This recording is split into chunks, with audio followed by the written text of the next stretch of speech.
नमस्कार साथियों, कैसे हो आप सभी। आई होप सब बढ़िया होंगे, मस्त होंगे। तो जैसे कि आपको सभी को इसका बेसब्री से इंतज़ार था कि रेलवे एनटीपीसी का नोटिफिकेशन कब रिलीज़ करेगा। आखिर अगस्त का लास्ट वीक भी निकल गया, सितंबर फर्स्ट वीक आ चुका है। तो काफ़ी छात्र परेशान हो रहे थे कि रेलवे एनटीपीसी की जो नोटिफिकेशन है वो कब तक आएगी। तो रेलवे ने ये अपना नोटिफिकेशन जारी कर दिया है। इसमें एनटीपीसी की ग्रेजुएट और अंडर ग्रेजुएट की पोस्ट इसमें दी गई है। तो इस वीडियो में हम चर्चा करेंगे कि कौन कौन सा इसमें पोस्ट आया है और इसका एप्लीकेशन कब से स्टार्ट होने वाला है, एंड डेट कब कब तक है, और कितनी पोस्ट आई है और कौन कौन सी पोस्ट आई है। तो वीडियो के लास्ट तक ज़रूर बने रहिए। को शुरू करते हैं। तो ये आप देख सकते हैं कि CN5/2024 जो कि ग्रेजुएट पोस्ट का दिया गया है। इस बार क्या है, रेलवे ने जो ग्रेजुएट पोस्ट और अंडर ग्रेजुएट पोस्ट दोनों का नोटिफिकेशन अलग अलग देने की योजना बनाई है। इससे पिछले जब 2019 में वैकेंसी आई थी, तो 2019 में इसकी जो वैकेंसी आई थी उसमें एक ही नोटिफिकेशन आया था जिसमें छात्रों ने लेवल 2, लेवल 3 और 4, 5, 6 इनका एक साथ ही फॉर्म फिलअप किया था। लेकिन इस बार ऐसा नहीं होने वाला है, अलग अलग नोटिफिकेशन आपको देखने को मिलेगा। कहते हैं कि ग्रेजुएट लेवल की जो पोस्ट है उसका जो एप्लीकेशन कब से स्टार्ट होने वाला है। तो इसका 14 सितंबर से जो एप्लीकेशन स्टार्ट होने वाला है और जो 13 अक्टूबर तक रात के 12 बजे तक इसका एप्लीकेशन की लास्ट डेट रहेगी। और जो इसमें कौन कौन सी पोस्ट आई है, तो लेवल 6, 5 इसकी पोस्ट आई है, लेवल 5 की और लेवल 6 की। लेवल 6 में इस बार chief commercial cum ticket supervisor का पोस्ट है, काफ़ी अच्छा पोस्ट है, जो कि सीनियर सीसीटीसी जब इसमें प्रमोट होके जाते हैं तो यही पोस्ट उनको मिलती है प्रमोशन से। उसके बाद स्टेशन मास्टर की इसमें पोस्ट आई है, गुड्स गार्ड यानी कि जो ट्रेन मैनेजर होता है, और जूनियर अकाउंट असिस्टेंट JAA जिसकी ऑफिस DRM ऑफिस में पोस्टिंग होती है, और सीनियर क्लर्क कम टाइपिस्ट इनकी ग्रेजुएट के उस पर ये पोस्ट आई है। और कितनी पोस्ट आई है ये देख सकते हैं आप इसमें। तो इसमें जो chief commercial cum ticket supervisor है, chief commercial cum ticket supervisor की 1736 पोस्ट है, स्टेशन मास्टर की जो 994 पोस्ट है, इसके बाद ही गुड्स गार्ड की 3144 पोस्ट है, और 1507 आपकी JA की पोस्ट है, 732 सीनियर क्लर्क की पोस्ट है। इस तरह से हम बात करें तो 8113 पोस्ट आपकी ग्रेजुएट बेसिस पर आई है। अगर आपने BA, BSc, BCom या BTech कुछ भी कर रखा हो, किसी भी स्ट्रीम से आप ग्रेजुएट हो, तो आप इसमें अपना फॉर्म अप्लाई कर सकते हैं। करें तो नॉर्मली जो एज लिमिट रहती है ना वो 18 से 33 साल रहती है, लेकिन जो 3 साल का, ये देख सकते हैं 3 साल का कोरोना की वजह से इसमें छूट दिया गया है। तो एज लिमिट आपकी 18 से लेकर इस बार 36 साल तक दी गई है, और जो एज रिलैक्सेशन है वो भी एक्स्ट्रा आपको मिल जाएगा अगर आपकी एज हो चुकी है। और जो एज की गणना है वो किस आधार पर की जाएगी, तो 1/1/2025 को आपको 18 से लेकर 36 साल के बीच में होना चाहिए। अब बात करते हैं ग्रेजुएट लेवल पर जो मेडिकल स्टैंडर्ड है वो क्या रहने वाला है। तो मेडिकल स्टैंडर्ड है लेवल 6 में जो चीफ CCTC का पोस्ट रहता है, chief commercial cum ticket supervisor का पोस्ट है लेवल 6 का, उसमें B2 कैटेगरी का मेडिकल मांगा जाता है। स्टेशन मास्टर में आपका A2 कैटेगरी का मेडिकल मांगा जाता है, और गुड्स गार्ड में भी A2 कैटेगरी का आपका मेडिकल मांगा जाता है। बाकी senior clerk and junior account assistant ये दोनों ही लेवल 5 का पोस्ट है। ये ऑफिस बेस्ड पोस्ट होता है ऑफिशियली। इसमें आपका C2 मेडिकल होता है। अगर आपके चश्मा है या कितने भी नंबर का चश्मा है और आपको एक आँख से 6/12 दिखता है और एक आँख से नहीं भी दिखता, तो भी आप C2 में एलिजिबल माने जाते हैं। तो C2 सबसे लो मेडिकल होता है, इसमें इतना डरने की आवश्यकता नहीं है आपको।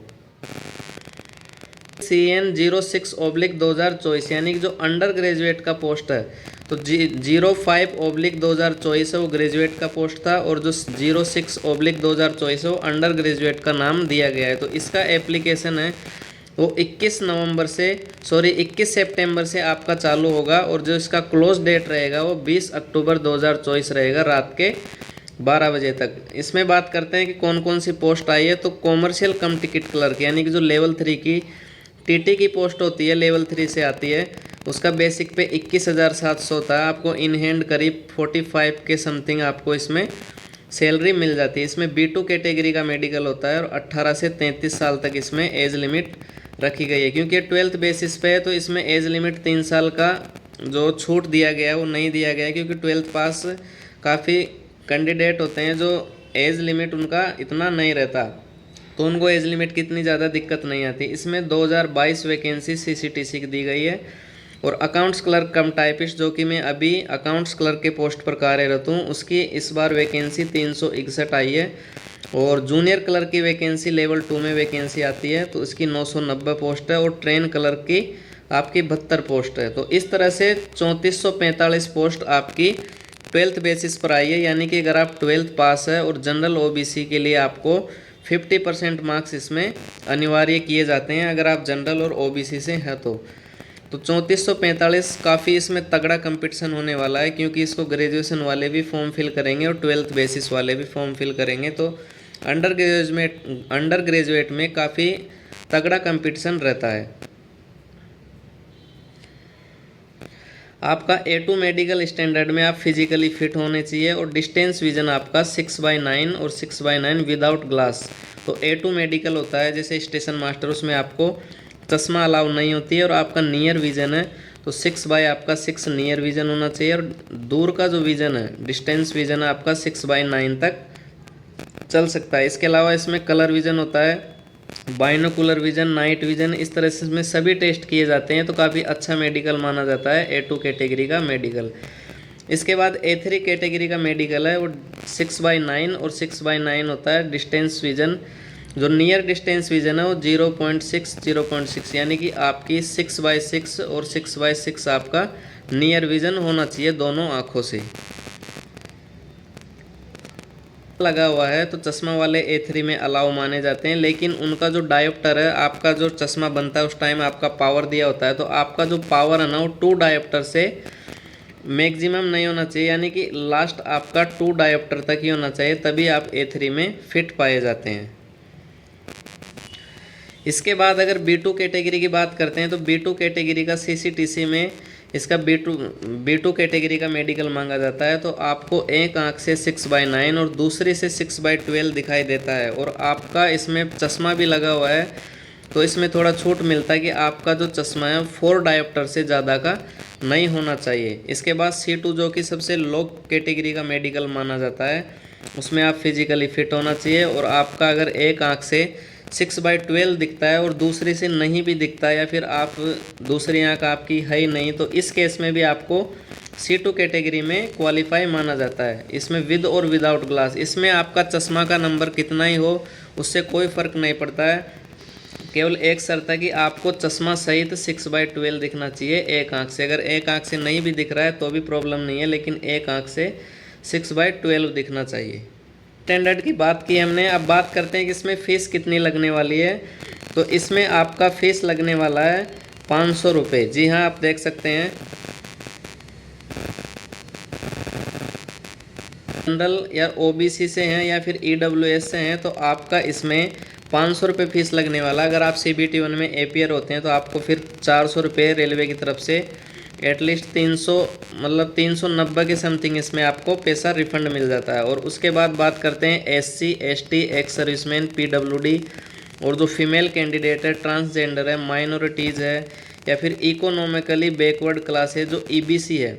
EBC में आपको कंफ्यूज नहीं होना है, इसमें दे भी रखा है कि जो ये EBC है वो should not be confused with OBC और EWS। OBC अलग होता है, EWS अलग होता है और EBC अलग होता है। यानी कि आपका इसमें 250 रुपये लगते हैं जब आपका DV होता है। अगर आप EBC से फॉर्म अप्लाई करते हैं तो आपको उस टाइम पे इसका जो सर्टिफिकेट है वो जमा करवाना पड़ता है। अब बात करते हैं कि इनका फुल नोटिफिकेशन कब आएगा। तो फुल नोटिफिकेशन है जो CN05 और CN06 है, इसका फुल नोटिफिकेशन इसमें डेट देखने को मिल सकती है कि 7/9/2024 को आपका इसको देखने को मिल सकता है। बाकी रेलवे के ऊपर है कि वो कब देना चाहती है। बाकी इसमें दिया गया है कि RRB एडवर्टाइजमेंट CN5 डेट 7 सितंबर 2024। 8113 आपकी ग्रेजुएशन की पोस्ट है और आपकी जो अंडर ग्रेजुएट की आपकी पोस्ट है वो 3445 आपकी अंडर ग्रेजुएट की पोस्ट है। तो इस बार काफ़ी अच्छा कंपटीशन रहने वाला है, लेकिन तुलना वो किया गया था पिछले उसके मुकाबले के रूप में। अगर तुलना की जाए तो 35,000 उस टाइम पे वैकेंसी आई थी और इस बार अगर देखा जाए तो 8,000 और 3,000 लगभग 11,500 के समथिंग ये वैकेंसी है। तो काफ़ी कम पोस्ट अगर देखी जाए तो इसके लिए आपको बहुत तगड़े तरीके से मेहनत करनी पड़ेगी। और इस बार कंपटीशन भी तगड़ा रहने वाला है, तो एनटीपीसी को आप हल्के में नहीं लें। फुल नोटिफिकेशन आने के बाद ही पता लगेगी कि इसमें क्या क्या फुल नोटिफिकेशन में दिया गया है। अभी तो ये शॉर्ट नोटिफिकेशन आया है। तो दोस्तों, अगर वीडियो पसंद आया हो तो चैनल को सब्सक्राइब करें, वीडियो को लाइक करें, शेयर करें। धन्यवाद दोस्तों।